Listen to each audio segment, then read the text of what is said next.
അതിലിട്ടിട്ട് രണ്ടുമൂന്ന് ചമക്കൽ കഴിഞ്ഞാൽ അതിന്റെ ടേസ്റ്റ് നാവുമ്പലം എത്തും. കോഴിക്കോട് നിന്ന് വരുന്ന 6:15 ട്രെയിനെങ്ങാനും മിസ്സായുള്ള ഒരു കാര്യം അത്ര വിഷമം ഉണ്ടാവുന്നുള്ള മിസ്സായവർക്ക് അറിയാം. കണ്ണിന്റെ മുമ്പെന്നല്ല പഠിച്ചോനെ ട്രെയിൻ പോയി കഴിഞ്ഞ് ബസ്സിൽ കയറാൻ വേണ്ടി അവിടെ 10 വരെ കട്ട പോസ്റ്റ് ചെയ്യുന്നു. വടകരെത്തിയാലും പിക്ക് ചെയ്യാനുള്ള വണ്ടി മുമ്പിൽ തന്നെ ഉണ്ട്. ചെറിയ മാച്ചാറിലും കൊണ്ടിട്ട് ബൈക്കുമ്പോൾ പോക്ക് ഒരു രസം തന്നെ. രാത്രി 12:30 അങ്ങാടിക്കാരിൽ ഉറങ്ങിയ എന്താ പോലെ പുതിയ ശീലമല്ലോ. എന്താ കഴിക്കാനുള്ളേ?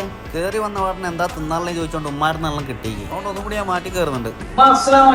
ചപ്പാത്തിയും കോഴി പൊരിച്ചും കിട്ടിയ പിന്നെ വേറൊന്നും വേണ്ട. ഹോട്ടലിൽ നമ്മൾ എവിടെ പോയിട്ട് കഴിച്ചാലും പൊരയത്തെ പൊരിച്ച കോയിന്റെ തട്ട് താണന്നെ ഇരിക്കും. കഷ്ണം ചപ്പാത്തി എടുത്തിട്ട് അതിൻ്റെ ഉള്ളിൽ പൊരിച്ച കോഴി കയറ്റി കറിയിൽ മുക്കിയെടുക്കുമ്പോൾ കിട്ടുന്ന ഒരു ഫീല്, വായിലിട്ടിട്ട് രണ്ടുമൂന്ന് ചമക്കൽ കഴിഞ്ഞാൽ അതിന്റെ ടേസ്റ്റ് നാവുമ്പലം കിട്ടും. ഇതുപോലെ എക്സ്പ്രഷൻ അങ്ങ് ഇട്ടേക്കണം. അത് കണ്ടാൽ ഉണ്ടാക്കി വിളിക്ക് സന്തോഷവും. നമുക്ക് നാളെയും കിട്ടും. ഇത് തന്നെ എടുക്കുന്നതെന്ന് അറിഞ്ഞോണ്ടാന്ന് തോന്നുന്നു. നാട്ടുകാരിൽ അറിയുന്നില്ല. അതുകൊണ്ട് ചിക്കൻ ഇടക്കിടക്ക് കൊണ്ടേ തരുന്നുണ്ട്. ചിക്കൻ കറി കിട്ടിക്കഴിഞ്ഞാൽ പിന്നെ കഴുത്തും കാലും ഞാൻ തപ്പി അങ്ങ് എടുക്കും. ശരിക്കും ഈ കാലിന്റെ കഴുത്തിന്റെ ടേസ്റ്റ് കിട്ടുമോ? ജസ്റ്റ് വീസിന് എന്തായിട്ട് രാത്രി 12 മണിക്കല്ല ഇതുപോലെ ബെസ്റ്റ് വരുന്ന ഒരു അടിച്ചുപൊളി ഫുഡ് കിട്ടുമില്ലേ? വീഡിയോ ഒന്ന് ഫോളോ ചെയ്ത് വെച്ചേക്കിട്ടാ. ഇതുപോലത്തെ അൽക്കുലത്ത് പോയിട്ട് നാളെയും വരാം.